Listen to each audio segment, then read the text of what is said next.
노동자 전태일 열사의 생애와 정신에 대해서 우리 오늘은 배워보도록 하겠습니다. 자, 코로나가 이제 있으니까 모두 마스크를 써주세요. 첫 번째는 전태일 열사는 누구일까요? 전태일 열사의 삶에 대해서 배워보는 시간을 갖도록 하겠습니다. 네, 영상을 먼저 볼게요.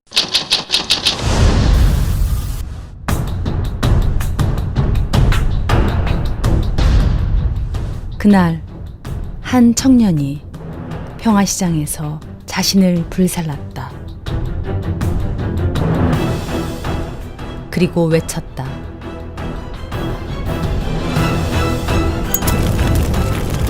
전태일. 그는 무엇을 꿈꾸었는가?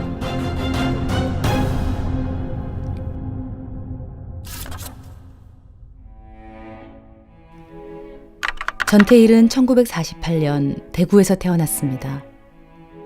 아버지의 사업 실패로 12살에 가장이 되어 소리며 빗자루, 산발이 등을 팔았고 신문팔이며 구두 닦기를 했지만 자주 배가 고팠습니다.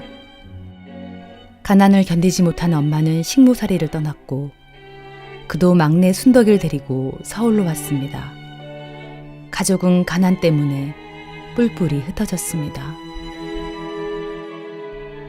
전태일은 온 가족이 모여 살던 단란했던 그 시절이 늘 그리웠습니다.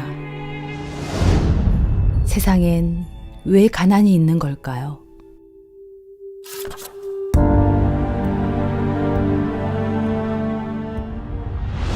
그곳엔 2만 대의 기계가 있었습니다. 기계는 쉼없이 돌아갑니다. 아침 8시부터 밤 10시까지, 때론 12시까지. 갑자기 기계가 멈출 때가 있습니다. 고장난 기계는 곧장 폐기됩니다.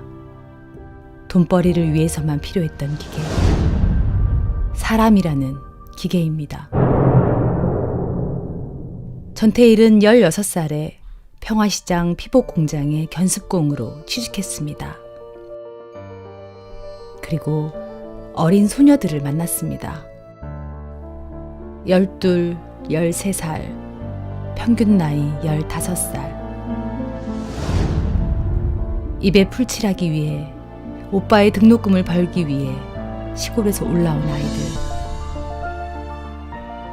그는 자주 목격했습니다. 배고파서, 몸이 아파서, 엄마가 생각나서 우는 아이들을. 그는 차비를 털어 산 풀빵을 점심값이 없어 굶는 아이들에게 건넸습니다. 점심으로 싸온 밀가루 개떡마저 주고 나면 배가 고파 화장실에서 물로 배를 채우곤 했습니다. 1966년 전태일은 미싱사가 되자마자 일터를 옮겨 한미사의 재단 보조공이 됩니다. 월급은 7,000원에서 3,000원으로 줄어들었지만 재단사가 되어야 어린 노동자들에게 도움을 줄 수 있기 때문입니다. 그는 혼자 잘 사는 길을 버리고 함께 행복한 길을 찾아 걷기 시작했습니다. 그는 궁금했습니다. 어찌하여 비난자는 부한자의 노예가 되어야 합니까?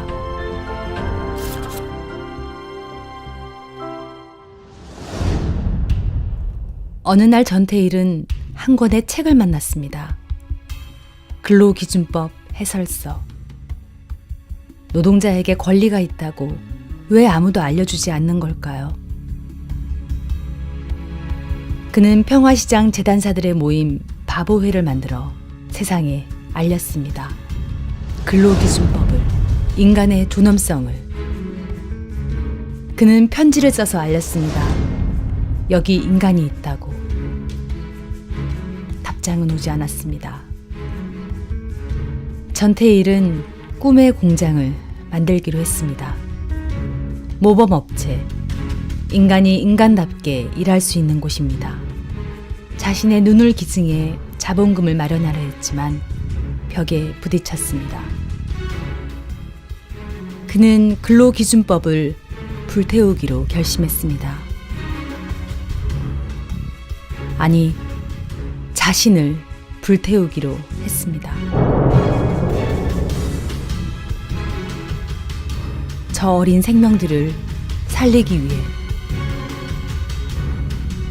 당신에게 노동은 무엇인가요?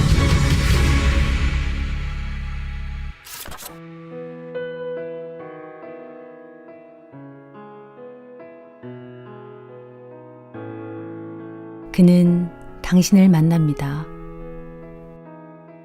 새벽 출근길 버스 안에서 컵라면과 삼각김밥으로 아침을 때우는 편의점에서 오늘도 야근하는 빌딩 숲 사무실에서 퇴근 후 받은 문자 해고에 망연자실 서 있는 골목길에서 촛불을 든 광화문 광장에서 당신을 만나 그는 묻습니다. 잘 지내고 있나요? 정말 잘 지내고 있나요?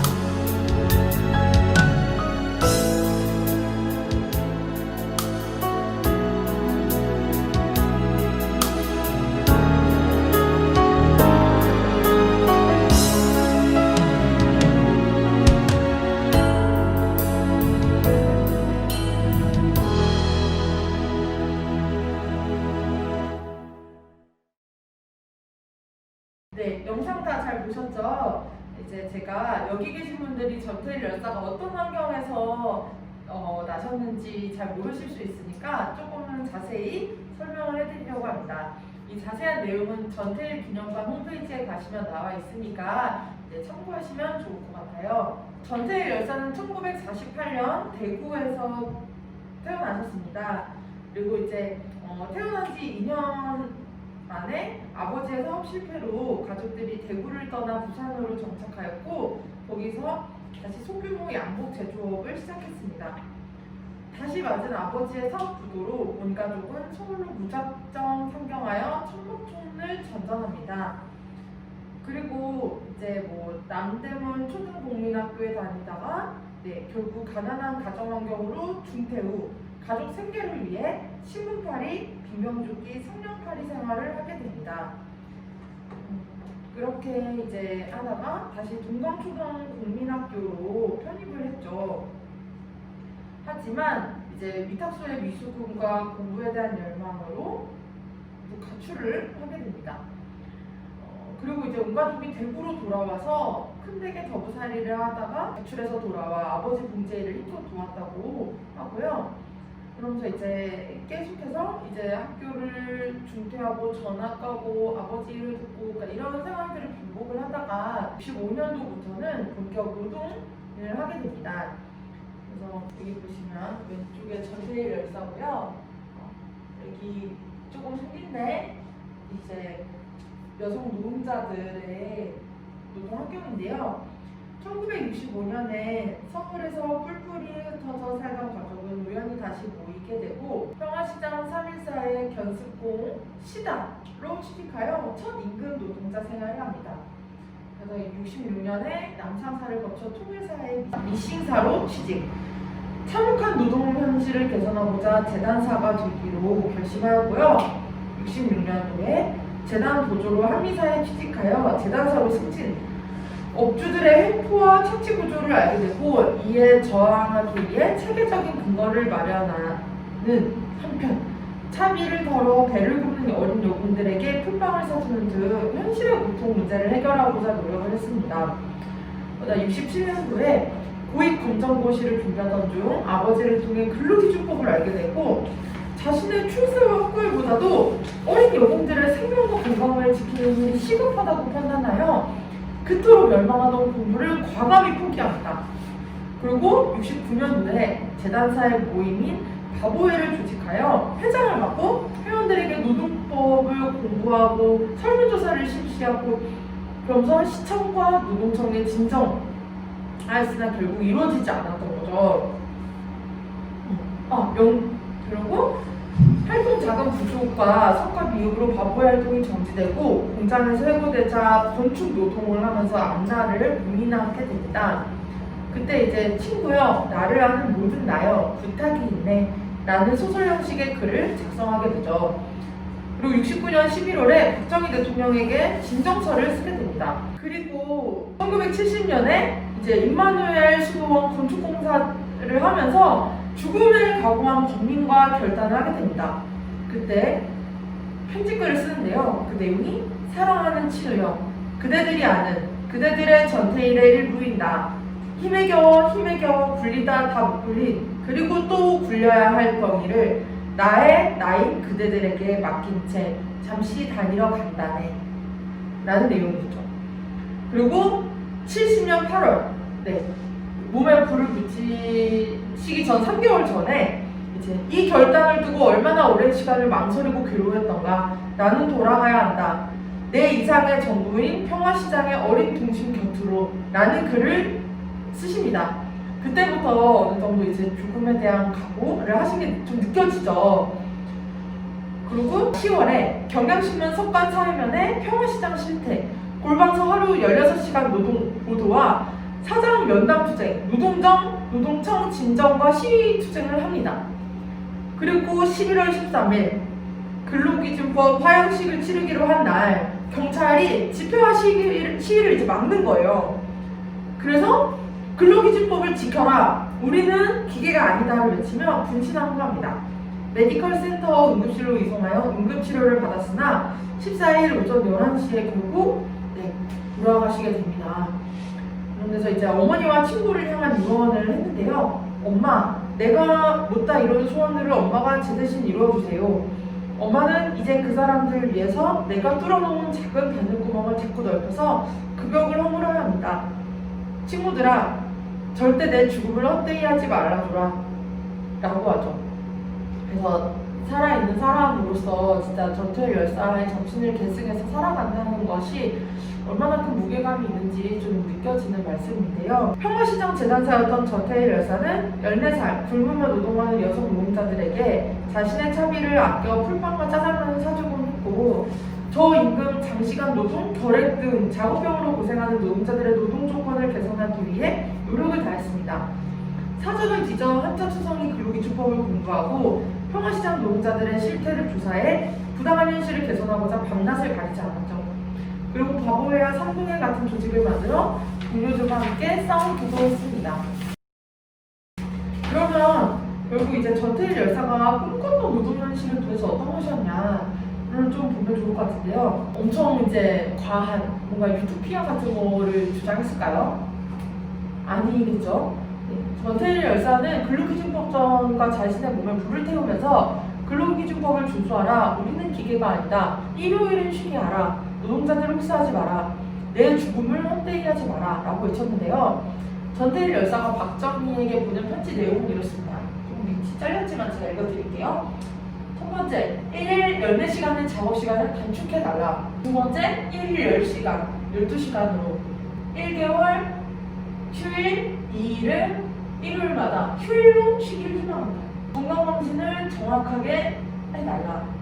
시다공의 수당을 한 50원 내지 100원을 50% 이상 인상해달라고 하는 겁니다. 그러면서 이제 그 편집글의 말미에 붙인 글이 절대로 무리한 요구가 아님을 맹세한다 합니다. 인간으로서 최소한의 요구입니다. 기업주 측에서도 충분히 지킬 수 있는 사안입니다. 라는 내용을 쓰셨죠. 그래서 안타깝게도 어떻게 보면 정말 너무 단언하고 어떻게 보면 정말 너무나도 인간적이고 그런 글인데도 이거를 현실화하기 위해서 정말 몸에 불을 붙일 수밖에 없었던 전태일 열사의 삶이었고요.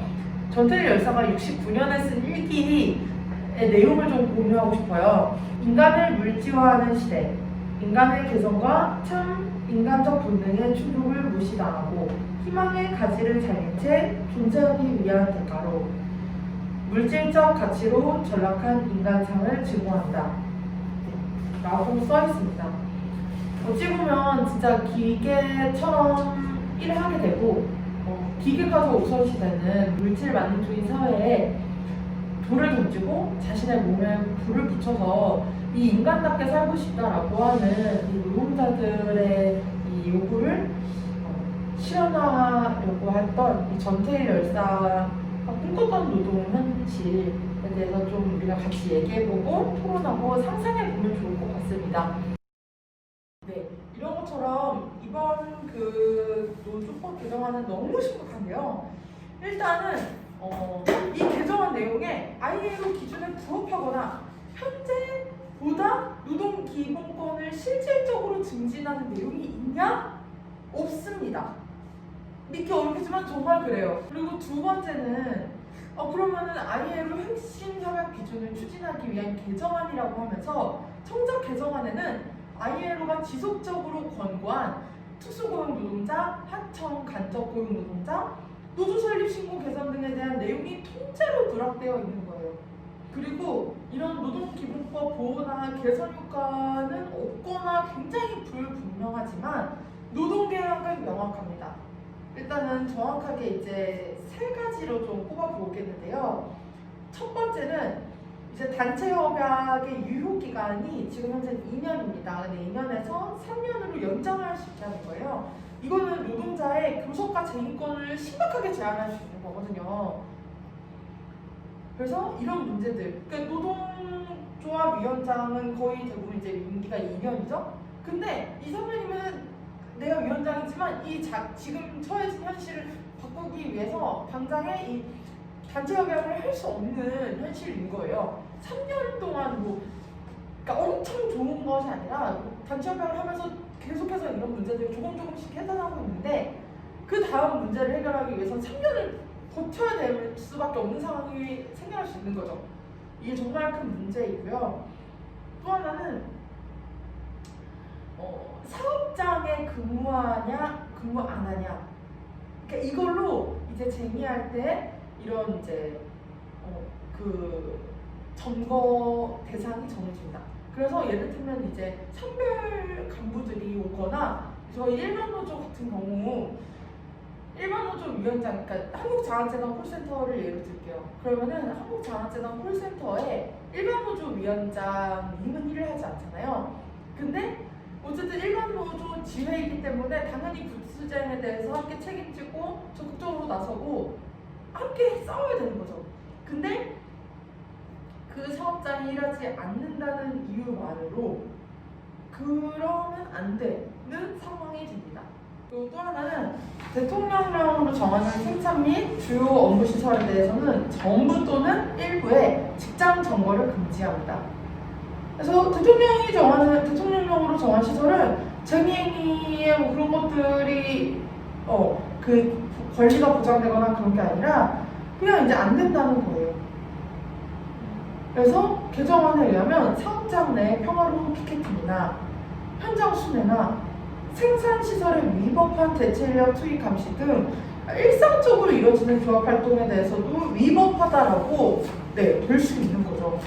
그러니까 완전히 노동기본법을 지키고 이걸 보장하는 게 아니라 오히려 노조 말살법이라고 볼 수 있습니다.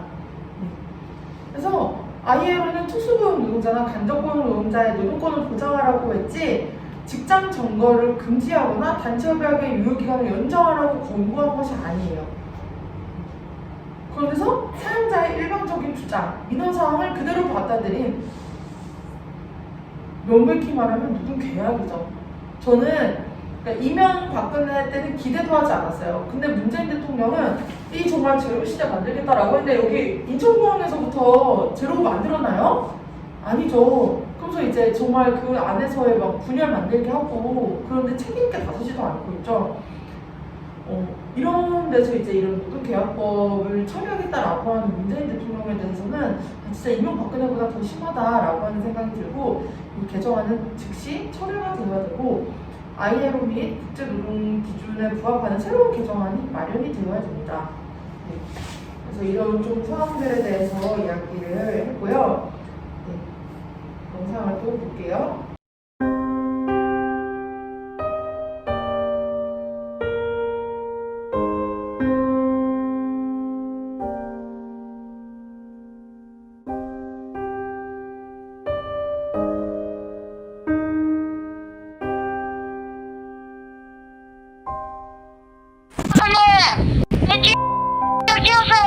선생님, 멀리 빨리 와보세요. 시멘트 업체 하청업체 소속인 김 씨는 기계가 제대로 작동되는지 머리를 넣어 확인하던 중 사고를 당한 것으로 조사됐습니다. 15층 높이에서 공사용 승강기가 추락했습니다. 해체하는 작업을 하다 1층으로 떨어져 3명이 숨지고 5층 높이에 설치된 철물 거푸집 상판 일부가 떨어져 나갔습니다. 인부 3명은 25m 높이 철물 거푸집 위에서 추락했습니다. 모두 숨졌습니다.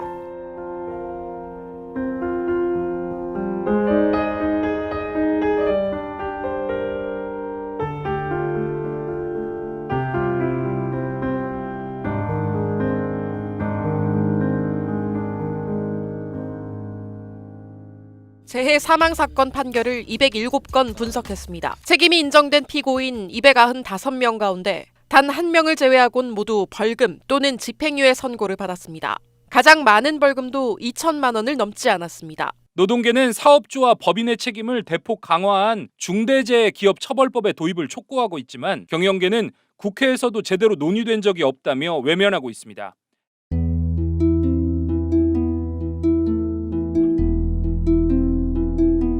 일하는 서민들의 기업살인처벌법은 이미 영국에서 시행되고 있습니다. 기업의 안전조치를 이행하지 않아서 산재사고로 노동자들에게 죽음이나 기타 재해가 발생했을 경우 기업의 책임을 준엄하게 묻는다.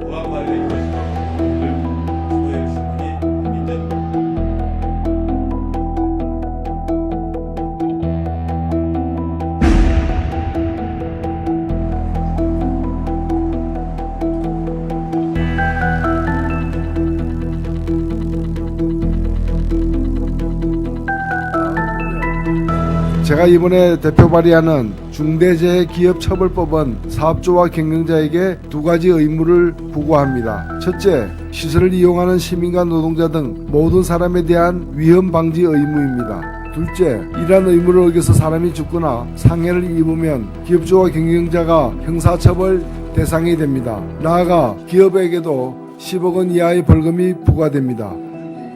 이제 우리에게도 재해를 일으킨 기업을 제대로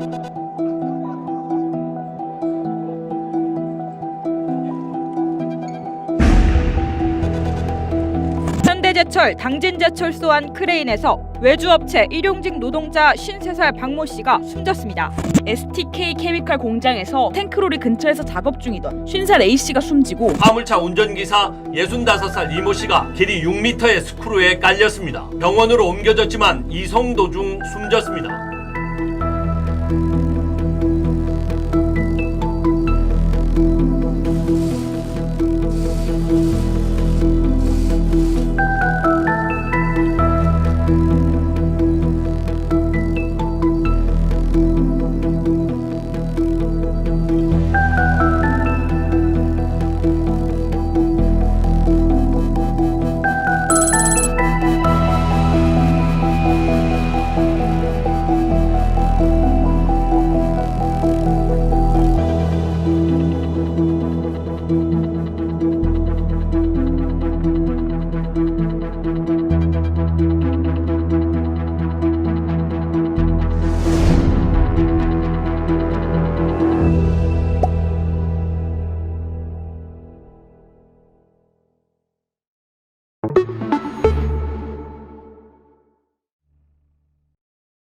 네, 마지막으로 전태일 평전을 쓴 조영래 변호사가 이제 마지막으로 쓴 내용들을 조금 읽어보면서 이 자리를 마치도록 하겠습니다. 세월이 흐른 지금 과연 전태일은 어디에 있는 걸까?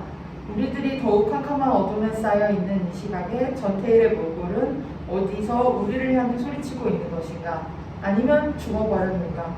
죽은 전태일의 새로운 순환이 시작되었다. 몸을 불사르는 불꽃 속에서 우리는 기계가 아니다며 울부짖던 그의 인간선언은 다시금 무거운 침묵의 장벽에 가려졌고 그의 의지를 대변하던 많은 전민들은 학원에서 쫓겨나 어디에론가 끌려갔으며 학생단체는 해산당하고 노동언론 종국에는 새로운 형태로 강화된 감시와 통제하에 놓여졌다. 그가 목숨을 바쳤고 그의 어머니와 동료들이 온갖 유혹과 탄압을 이겨냄으로써 결성한 평화시장의 노동자들의 노동조합인 동국연합 노동조합 첫개 피복지구에서는 전태일 사진이 철로 달아나였다. 그러나 참으로 전태일은 죽었는가? 전태일의 죽음을 뚫은 불꽃은 환상이었던가? 전태일 투쟁은 패배하고 끝났는가? 이러한 물음들에 대하여 그렇다라고 대답한다면 그것은 속단이다. 천만에 전태일은 죽지 않았다. 전태일의 불꽃은 결코 환상이 아니었다. 전태일 투쟁은 절대로 패배하지 않으며 절대로 끝나지 않는다. 이것이 우리의 대답이다. 전태일의 몸에 불사른 불꽃은 인간 선언의 불꽃이다. 그것은 불의의 힘이 아무리 강성하여도 아무리 인간을 짓누르고 무력화하고 파괴하여도 인간은 끝내 노예일 수 없음을 그 폭탄적인 진실을 온몸으로 증명한 인간 역사의 영원한 승리의 기념비였다. 그리고 이 땅 위에 인간이 죽어 모두 없어지지 아니하는 한 전태일의 불꽃도 결코 죽지 않는다. 인간을 불구로 만드는 권력이 존재하는 한 억압과 착취가 인류사에서 완전히 사라져버리지 않는 한 전태일 투쟁은 결코 끝나지 않는다. 전태일 정신으로 지금 이 순간에 살아계신 여러분들과 함께 전태일 열사가 만들고 싶었던 세상을 함께 만들기를 바라며 오늘의 시간을 마치도록 하겠습니다. 수고 많으셨습니다.